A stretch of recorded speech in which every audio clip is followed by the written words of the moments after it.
From the Library of Congress in Washington, D.C. But the Baron was no fool. As the chief forester of Baden, it was his daily duty to patrol the miles and miles of forest paths. His draisine made the job much easier. This was the first discovery of the magic of the bicycle.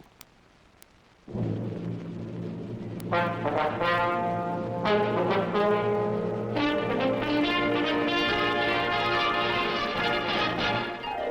Baron von Drace had made a great new discovery. Man could now travel faster and farther with much less effort on wheels, using only his own horses, no engines, no sails, just his own muscles. The draisine, simple and crude though it was, had such a basic appeal that similar cycles were soon in use in many countries of the world. A man walking could travel only 4 or 5 miles per hour with steady, continuous effort. On a draisine, a man could go 5 or 6 miles per hour on level ground and could often rest while coasting downhill.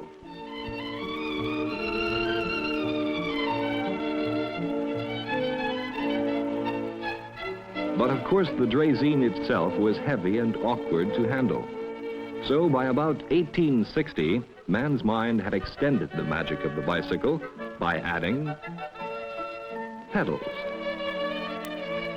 Pierre Lallemand was given a patent in 1865 for this new form of bicycle called a velocipede. The pedals were attached directly onto the front wheel axle. This leverage created new speed and ease, and the magic of the bicycle flourished. There were no rubber tires yet, so iron bands were used around the wooden wheels. Little wonder then that velocipedes became known as bone shakers. Nonetheless, they were very popular throughout the 1860s.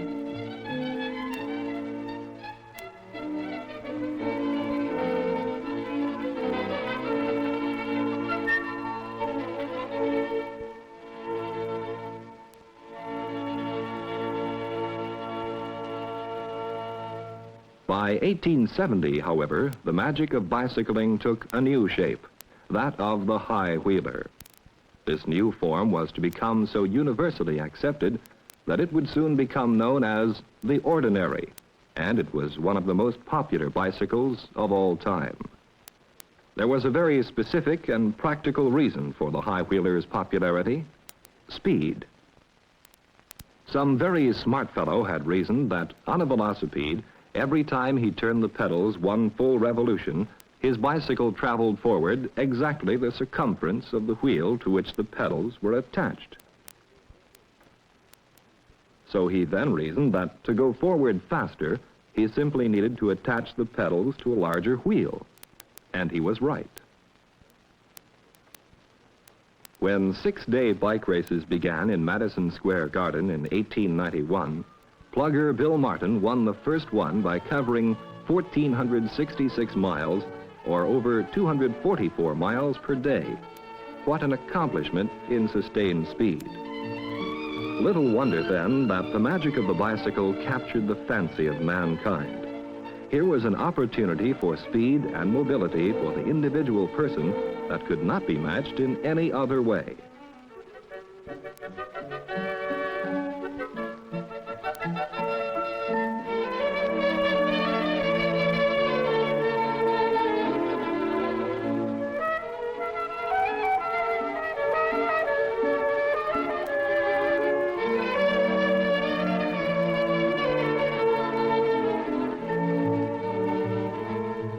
The last 2 decades of the 19th century were truly the first golden age of bicycling in America.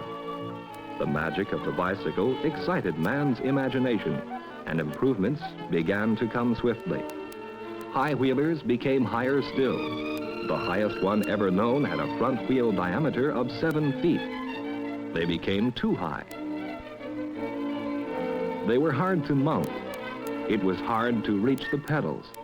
They ran like the wind downhill or on level ground, but were hard to pump uphill. They were unsteady and were prone to spill easily, and dangerously.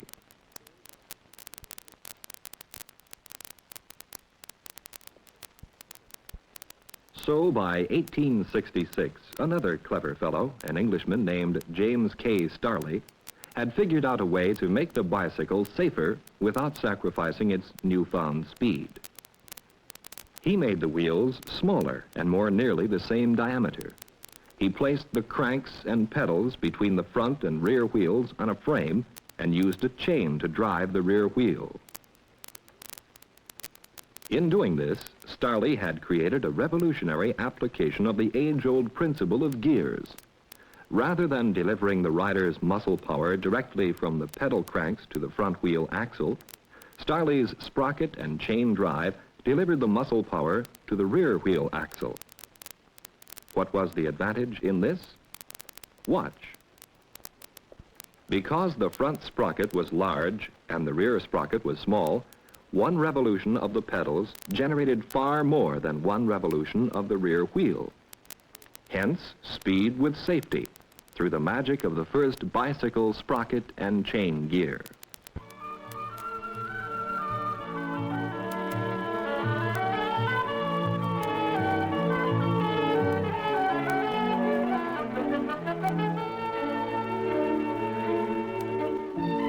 By 1888, John B. Dunlop of Ireland had invented the first practical pneumatic tire, making the bicycle more comfortable and efficient.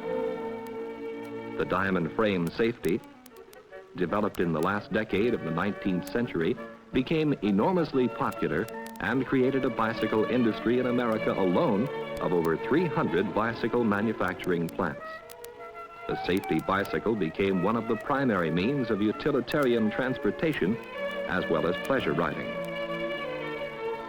In the spring of 1933, a man named Frank Schwinn, whose company had been manufacturing bicycles since 1895, introduced the balloon tire bike, the forerunner of this kind of modern utility bicycle so familiar to us all.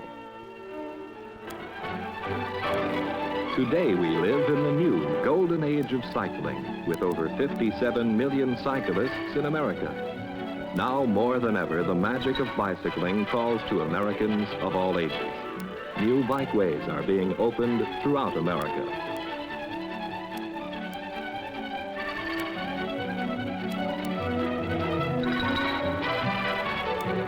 The bicycle is the partner in a youthful business, such as a newspaper route.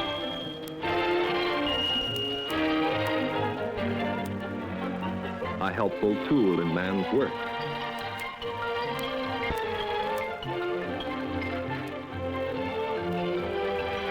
A vehicle for romance and adventure.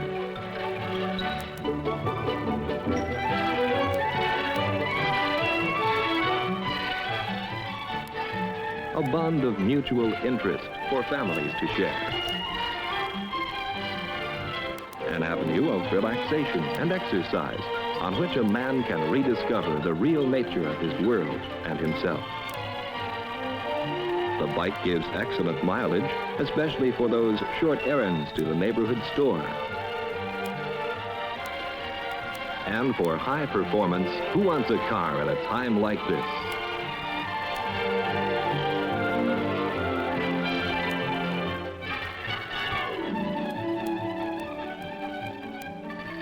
Or this, 40 or 50 miles an hour with nothing under you but 19 pounds of high-precision machinery on thin racing tires, pumped tight with 120 pounds of air. In this new golden age of bicycling, bike racing is once again becoming a popular American as well as Olympic sport. This National Bicycle Track Racing Championship caps off an annually increasing number of bicycle racing events throughout the country. East and west, north and south, there are more and more bike tracks being built. And where there are no tracks, more road races are being organized.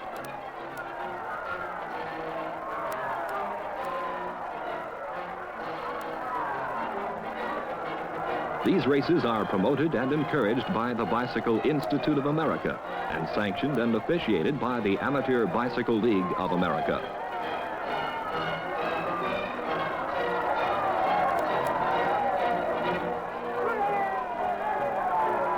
The riders, such as Charlie Hewitt and Gordon and Ed Rudolph, seen here, maintain their amateur status and compete to represent America in the Olympic Games.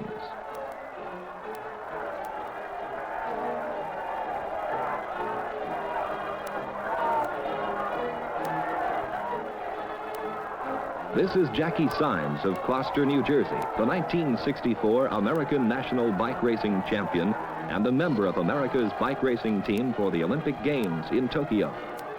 His own words, as quoted in a recent article of Sports Illustrated, best express the magic challenge of championship bike racing. It's like, boy, it's like an explosion of everything inside of you. You have your bike adjusted so that you're not riding it at all. You're running on the pedals. The tension is building and building there inside of you. Then someone makes his move, the snap, and there's a big wild blur. The tires are going zoom, and they... Hello, Mr. Warren. Why, hi, Billy. Say, where did you get those racing bikes? These aren't racing bikes, Dave. Well, they've got those funny-looking handlebars and high seats. Isn't that uncomfortable? No, not at all. In fact, they're a lot more comfortable, especially if you're going to ride for any length of time, because you have better weight distribution. Look. See, Mr. Warren, Dad's weight isn't all resting on the saddle. His shoulders and arms share in the load, and leaning forward cuts down wind resistance, too. Besides, you have better control of the bike with drop bars, and you can use your arms like shock absorbers to smooth out rough spots in the road.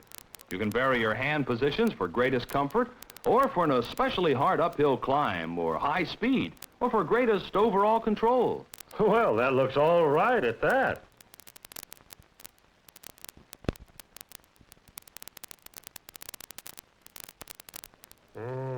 Say, what's all this apparatus down here, though? Is it some kind of special gear? Yes, Dave, it is. It's called a derailleur, and it gives you 10 different speeds. You see, there are 2 sprockets in front and 5 sprockets in the rear, hence 10 different possible combinations.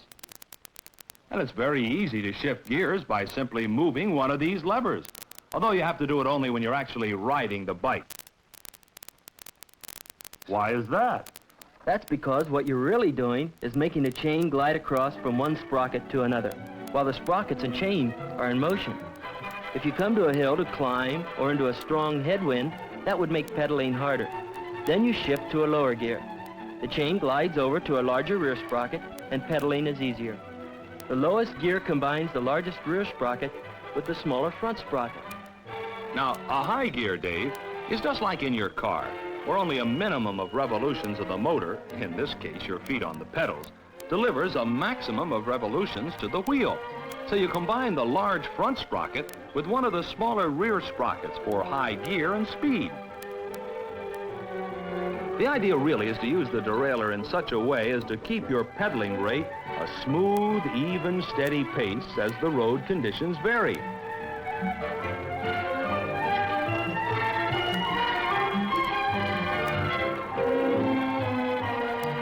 You gently fan the pedals, using your ankles as well as your leg muscles in a rhythmic teamwork.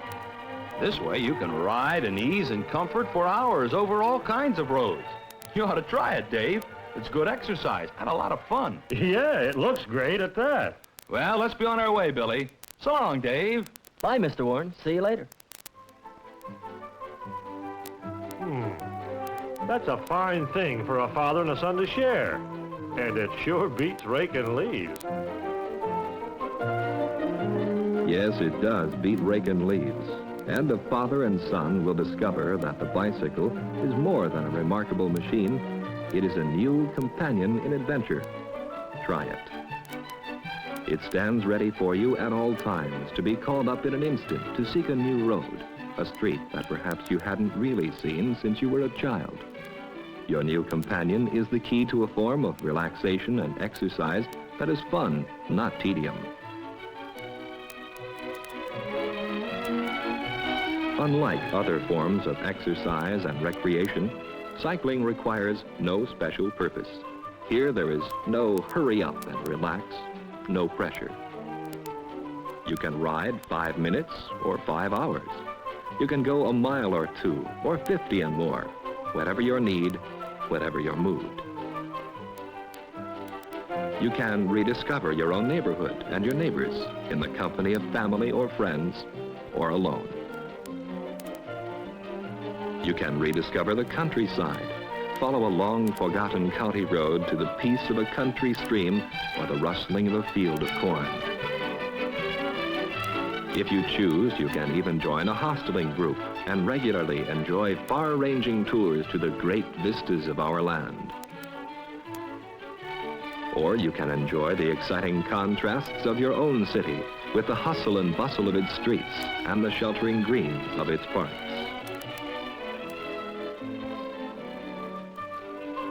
And the road to all these places begins at your own door, where the magic of the bicycle awaits your pleasure.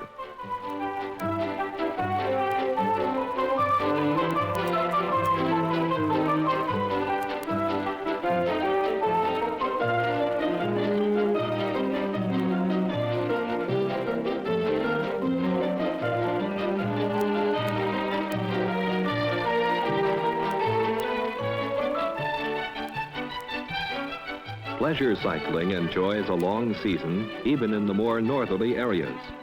Here, just outside Boston and late in November, the eminent heart specialist, Dr. Paul Dudley White, enjoys a bicycle ride with a friend, Dr. David A. Field. Dr. Field is Director of Physical Education, Health, and Recreational Studies at the University of Bridgeport, Connecticut.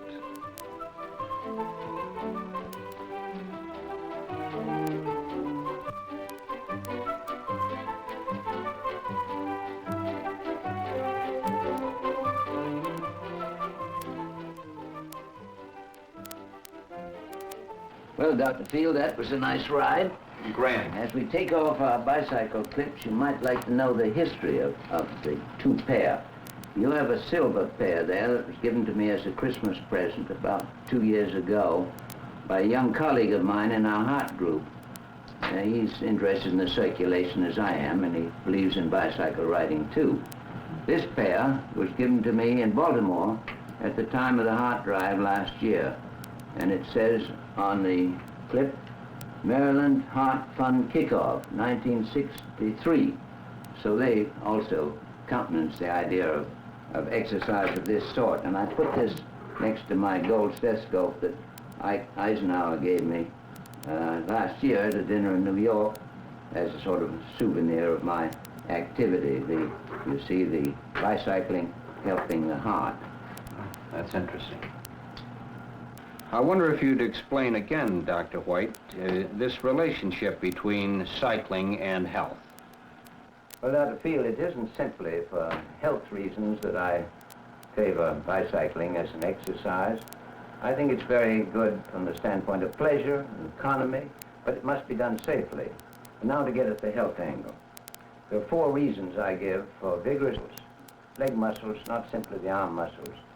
And the first is physiological. We as bipeds need something to help us keep the blood circulating up from the lower part of our body, and the leg muscles are very important for this reason. They squeeze, when they contract, they squeeze the veins, and the veins have valves, such as this one in my arm, which I demonstrate frequently to prove the circulation of blood, which William Harvey used in his description of the circulation of blood back in 1628. If I press the blood out of my arm vein, where there's a valve there, and then release my finger, the blood circulates up from below.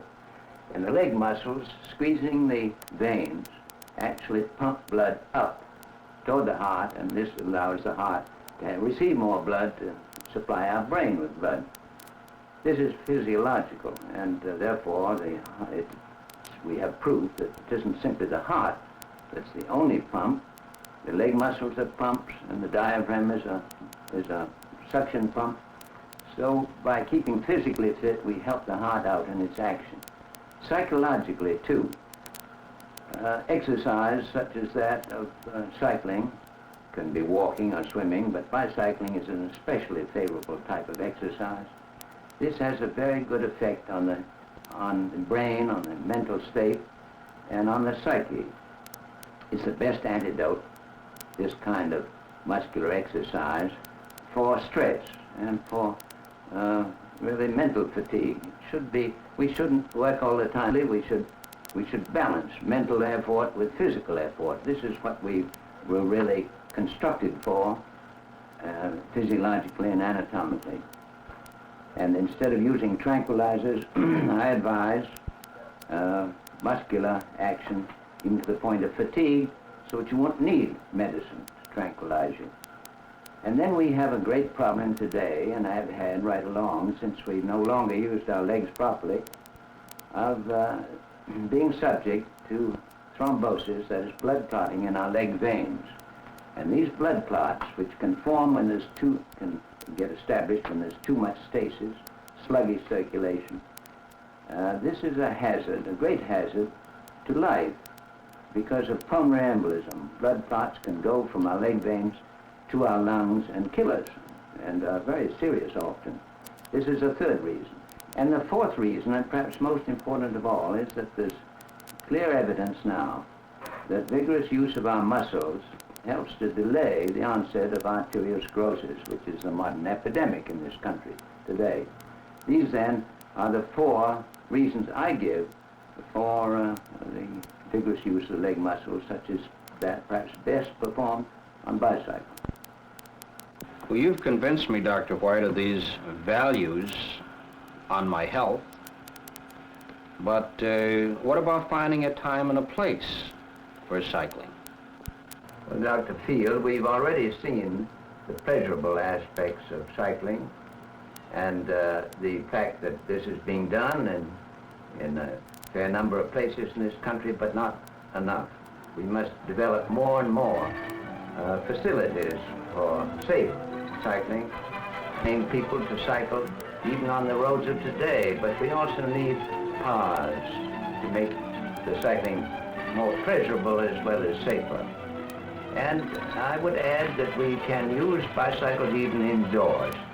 In the winter where the cycling is very difficult outside, there are standing bicycles of various types, home training machines that are going to be still more improved to allow us to use our own bicycles indoors. This will be not only pleasurable but healthful too. But we still have a great deal to do in our communities. This should become a way of life, not only for pleasure and health, but for economy and for safety too. But now we have a considerable difficulty in persuading the countryside, the communities, the cities and the roads, but not enough of the human himself. And so I would like to close with just a quotation from Edwin Mark. In vain we build the world unless the builder also grows.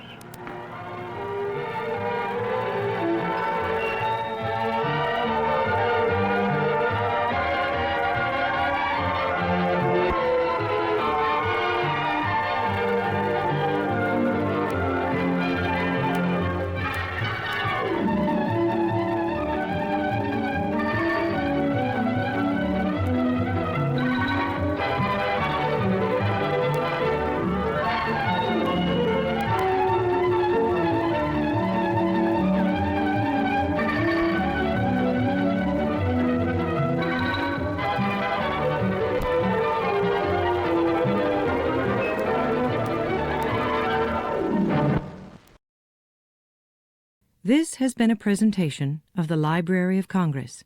Visit us at loc.gov.